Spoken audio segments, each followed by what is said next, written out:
பாஜக இவ்வளவு சதவீதம் வாங்கினது, பாஜக கூட்டணி அப்போ அதிமுக கூட்டணி இவ்வளவு சதவீதம் வாங்கினது, ரெண்டையும் சேர்த்திருந்தா திமுக கூட்டணியை நாங்க தோற்கடிச்சிருப்போம் அப்படின்றதான அவரோட கணக்கு. அதுதான் அரசியல் கணக்கு. நான் திரும்ப அதான் சொல்றேன், 234 சட்டமன்ற இல்ல, தொகுதி நீங்க நாடாளுமன்ற தேர்தல் வேற சட்டமன்ற தேர்தல் வேறன்னு சொன்னீங்கல்ல, அப்போ அமித்ஷாவோட கணக்கு பொய்யா? மேடம் உங்களுக்கு நான் சொல்றது புரியல மேடம். அது புரியாதனாலதான் சார் நான் திரும்ப திருப்பி இன்னொரு சொல்றேன் மேடம். 6 சட்டமன்ற தொகுதியில் ஒரு நாடாளுமன்ற தொகுதியாக வரையறுக்கப்பட்டிருக்கு. ஆனால் அந்த வாக்கு வங்கியில் எல்லா சட்டமன்ற தொகுதி எல்லா பூத்துலையும் தான் நடக்கும். ஒரு சட்டமன்ற தொகுதிக்கு உட்பட்டு எவ்வளோ வாக்கு வாங்கியிருக்காங்கிறது கூட தெரியும் நாடாளுமன்ற தொகுதியில். அப்போ அதை வரையறுத்து பார்க்கும்பொழுது 184 சட்டமன்ற தொகுதிகளில் நம்ம வாக்கு சதவீதம் வாங்கியிருக்கு. பாஜக வாங்கின வாக்கு சதவீதத்தையும் சேர்த்தா நம்ம ஈஸியாக ஜெயிச்சிருப்போங்கிறது கணக்கு. நாடாளுமன்ற தேர்தலோட கணக்கு. ஏன்னா நீங்கள் கேட்குற கேள்வி அந்த மாதிரி தான், இதே மாதிரி தான் கேட்பீங்க. சட்டமன்ற இப்போ சொல்கிறார்ல மரியாதைக்குரிய சகோதரர் சொல்கிறார்ல, நாடாளுமன்ற தேர்தலில் 21 தான் வாங்கியிருக்காங்க, நாங்கள் எவ்வளோ வாங்கி அப்படிம்பாங்களா, அந்த தேர்தல் கணக்கு சொல்றோம். அந்த மாதிரி நாடாளுமன்றத்தையும் தொடர்ச்சியாக ஒரு சட்டமன்றத்தையும் உடனடியாக கம்பேர் பண்ணிட முடியாது. ஏன்னா வாக்கு சதவீதம் மாறும். அப்படியே நீங்க வாக்கு எண்ணிக்கை ஒரு தொகுதி வைஸா போனீங்கன்னா கூட அஇஅதிமுகவும் அன்றைக்கு பாஜகவும் இணைந்திருந்தா ஜெயிச்சிருக்கும். அதான் என்னோட இன்டர்பிரேஷன் இதுல என்னன்னா, நாடாளுமன்ற தொகுதிகளை சட்டமன்ற தொகுதிகளாக பிரிச்சு நீங்க ஒரு எண்ணிக்கையாக வந்தாலும் அது நாடாளுமன்ற தேர்தல் தானே. ஆமா மேடம், அப்ப வாக்கு விழுந்தது உண்மை தானே மேடம். அது வாக்கு அதை தான் நாங்களும் சொல்றோம். இப்போ அன்னைக்கு அதிமுக விழுந்த இரட்டை இலைக்கு விழுந்த வாக்கும் அன்னைக்கு தாமரைக்கு விழுந்த வாக்கும் சேர்ந்து அன்னைக்கு வந்திருந்தோம்னா ஜெயிச்சிருப்போங்கிறது ஒரு கணக்கு. ஓகே சரி, அது பேஸ்ட் ஆன் தி ஃபேக்ட்ஸ். கற்பனையில இல்ல, உண்மையா ஃபேக்ட்ஸ். அது கற்பனை இல்ல, நான் அதுல இன்டர்பிரேஷன் பத்தி மட்டும் தான் கேட்டேன். இப்போ இன்டர்பிரேஷன் தெளிவாயிருச்சு மேடம். இல்ல, இப்போ எனக்கு அதுல முரண்பட்ட கருத்து இருக்கு, நம்ம அத பத்தி மட்டுமே விவாதிக்க முடியாது.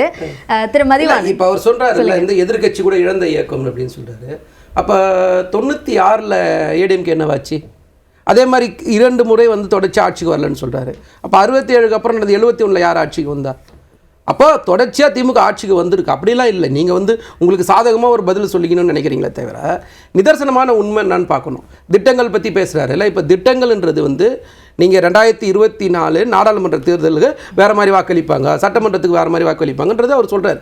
நீங்கள் தமிழ்நாட்டு அரசியல் வரலாற்றில் பொதுவாகவே பார்த்தீங்கன்னா ஒரு இயக்கம் சட்டமன்றத்தில் ஜெயிக்குது, இல்லை அடுத்த எலெக்ஷன் நாடாளுமன்ற தேர்தலில் தோக்குது, இப்படி மாறி மாறி தான் வரும் பொதுவாகவே.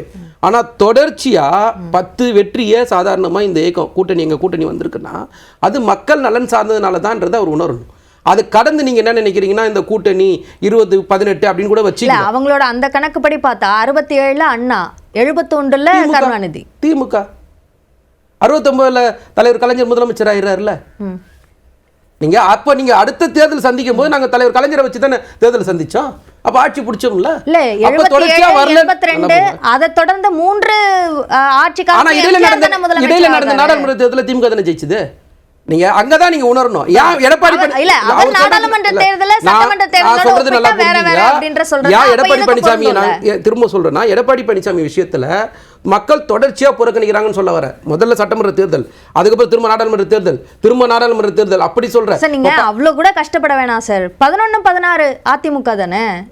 ஆமா, இடையில நடந்த சட்டமன்ற தேர்தல் 14ல அவங்க ஜெயிக்கிறாங்கல்ல, 19ல யார் ஜெயிச்சா? நாங்க தானே ஜெயிச்சோம். அதான் சார், நீங்க ஒப்பிடுறது சட்டமன்றத்தையும் நாடாளுமன்ற தேர்தலையும் ஒப்பிடுறீங்க.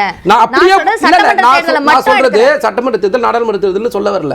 தமிழ்நாட்டு மக்கள் தெளிவா வாக்களிப்பாங்கன்னு சொல்ல வரேன். ஸோ தெளிவா எங்க வாக்களிப்பாங்கன்னு சொல்ல வரேன்னா மக்கள் நலன் சார்ந்து தான் வாக்களிப்பாங்க. சார் சொல்றாரு இல்ல, அதே மாதிரி நாங்க மொழி உரிமை பேசுவோம், இன உரிமை பேசுவோம், மாநில சுயாட்சி பேசுவோம் அப்படின்னு பேசுறாரு இல்ல.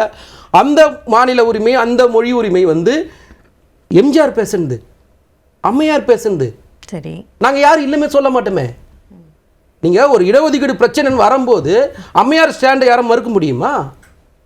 ஆனா இன்னைக்கு இடபிள்யூஎஸ் வரும்போது ஆதரிக்கிறீங்கல்ல. நீங்க அதுதான் சொல்றேன், அந்த கட்சி கொள்கையிலேருந்து தவறி போயிடுச்சு. ஆனால் தான் தமிழ்நாட்டு மக்கள் புறக்கணிக்கிறாங்கன்றது தான் கருத்து. இல்லை நீங்கள் 18%, 21%, 2 சேர்த்தா 40% வரும்போது கூட அப்படியே நீங்க சேர்த்தா கூட எப்படி திமுக கிட்ட வருது? திமுக 45% வச்சிருக்கு. அப்போ எப்படி கணக்கு போட்டாலும் உங்களுடைய கணக்கு அங்கே செல்லாது. ஆனால் திட்டங்கள் பற்றி பேசும்போது தொடர்ச்சியாக வந்து இல்லம் தேடி கல்வியிலிருந்து, மக்களை தேடி மருத்துவத்திலிருந்து, இன்னுயிர் காப்போம் திட்டத்திலிருந்து, காலை சிற்றுண்டி திட்டத்திலிருந்து, மகளிர் உரிமை தொகையிலிருந்து, விடியல் பயண திட்டத்திலிருந்து, தமிழ் புதல்வன் திட்டத்திலிருந்து, நான் முதல்வன் திட்டத்திலிருந்து, புதுமை பெண் திட்டத்திலிருந்து, இப்படி ஒரு பெரிய தோழி விடுதியிலிருந்து இப்படி ஒரு பெரிய பட்டியலை வாசிக்க முடியும். வாக்குறுதியை பற்றி பேசுறாருல சகோதரர், வாக்குறுதியை பற்றி பேசும்போது வைஃபை இலவசம் சொன்னீங்க, அம்மா வங்கி அட்டை கொடுப்பேன்னு சொன்னீங்க, எல்லாம் செஞ்சீங்களா? செல்போன் கொடுப்பேன்னு சொன்னீங்க, செஞ்சிட்டீங்களா? அப்போ 10 வருஷம் ஆட்சியை முடிச்சுட்டு போகும்போது நீங்க வாக்குறுதி நிறைவேற்றல. ஆனா எங்களுடைய வாக்குறுதி எல்லாமே நிற்கிறது அத்தனை வாக்குறுதியுமே நிதி சார்ந்த பிரச்சனைகள் நான் சொல்றேன். இப்போ நிதி சார்ந்த பிரச்சனைகள் மத்தியில் நீங்க பேசும்போது ஒன்றிய அரசோட பங்கு இருக்கா இல்லையா? 2014க்கு அப்புறம் ஒன்றிய அரசு மோடி ஆட்சிக்கு வந்ததுக்கு அப்புறம் இந்த நிதி பகிர்வு ஓரவஞ்சனை நீங்க பார்க்கறோமா இல்லையா? அந்த சிக்கல் அதை ஒட்டி நம்ம பேசினாலுமே கூட நிறைவேற்றப்படாத சில விஷயங்கள், அமைப்புகளுக்கு, இப்போ ஆசிரியர்களுக்கு, போராட்டம் நடத்தக்கூடியவர்களுக்கான வாக்குறுதிகள் நிறைவேற்றப்படலை அப்படின்றத உங்க கூட்டணிக்குள்ள இருக்க கட்சிகளே நான் மறுக்கவே இல்லை. அதுதான் நான் இப்போ சொல்கிறேன். அது எல்லாம் நிதி சார்ந்த பிரச்சனைன்னு சொல்கிறேன்ல. இன்றைக்கி நம்ம ஒரு நிதி வேணும் அப்படின்னு சொன்னால் ஒன்றிய அரசு நமக்கு எங்கேயா கொடுக்க தயாராக இருக்கா? இப்போ பேரிடர் நிவாரண நிதி அது அதிமுக ஆட்சியோ இல்லை திமுக ஆட்சியோ 2 பேரும் சேர்ந்து பாதிக்கப்பட்டு ஒரு 1,40,000 கோடி கேட்குறோன்னு வச்சுங்க. எவ்வளோ கொடுக்குது பிஜேபி? 5,000 கோடி தான் கொடுத்தாங்க. எவ்வளவு சதவீதம்? சரி சார், 4% கொடுக்கல. நம்ம கூட்டணிக்குள்ள அது எல்லாம் அதிக நம்ம ஃபேஸ் பண்றோமா இல்லையா? கூட்டணிக்குள்ள கட்சிகள் எழுப்பக்கூடிய கோரிக்கைகளை கூட்டணிக்குள்ள புகைச்சல் அப்படின்ற விமர்சனமாக எதிர்க்கட்சிகள் முன்வைக்கிறாங்க. ஆனா அதை ஜனநாயகம்னு நீங்க சொல்றீங்க. அதே மாதிரி இப்ப தேமுதிக இப்ப கூட்டணிக்குள்ள வர்றதுக்கு ஒரு வாரத்திற்கு முன்னாடி கூட ஒரு திட்டத்தின் அடிப்படையில தமிழக அரசு இதை நிறைவேற்றணும் அப்படின்ற கோரிக்கையை முன்வைக்கிறாங்க. அப்படியான அந்த எதிர்குரல்களும் இன்னும் அதிகரிக்கிற ஒரு சூழலும் இந்த சீட் ஷேரிங்கை ஒட்டி அதிகரிக்குமா? நான் சீட் ஷேர்ன்றது கூட வரல. ஒவ்வொரு கட்சிக்கும் ஒரு கொள்கை இருக்கும், ஒரு சித்தாந்தம் இருக்கும், சரிங்களா? இந்த கொள்கை சித்தாந்தம் சார்ந்து அவங்கவுங்களுக்குன்னு ஒரு எண்ணங்களும் இருக்கும். நான் இல்லைன்னு சொல்லவே இல்லை. இந்த எண்ணங்கள் அடிப்படையில் இப்போ நீங்கள் சொல்கிற மாதிரி கம்யூனிஸ்ட் ஒரு கோரிக்கை வைக்கிறாங்க, அண்ணன் விசிகான ஒரு கோரிக்கை வைக்கிறாரு, இல்லை யாரை கோரிக்கை வைக்கிறாங்கன்னு வச்சிங்களேன். அது வைக்கிறது இயல்பு தானே, அதுதானே ஜனநாயகம். கூட்டணி தருவதுக்காக ஆதரிக்கிறது ஜனநாயகம் இல்லைல்ல. கோரிக்கைகள் ஓகே சார், அதுதான் நான் சொல்றேன். சீட்டை எப்படி நீங்க அது நான் தான் சொல்றேன். அதுதான் முதல் ரவுண்டே நான் என்ன சொன்னேன்னா, நாங்கள் கூட்டணி பேச்சுவார்த்தை கூட ஆரம்பிச்சு பேச்சுவார்த்தை துவங்கினா 2 நாளில் முடிச்சிருவேன்றேன். அதிகமாக எடுத்துக்க மாட்டேன். நீங்க வெயிட் பண்ணி பாருங்க. எங்களுடைய கூட்டணி வந்து கட்டாயமா இன்டாக்டா இருக்குது.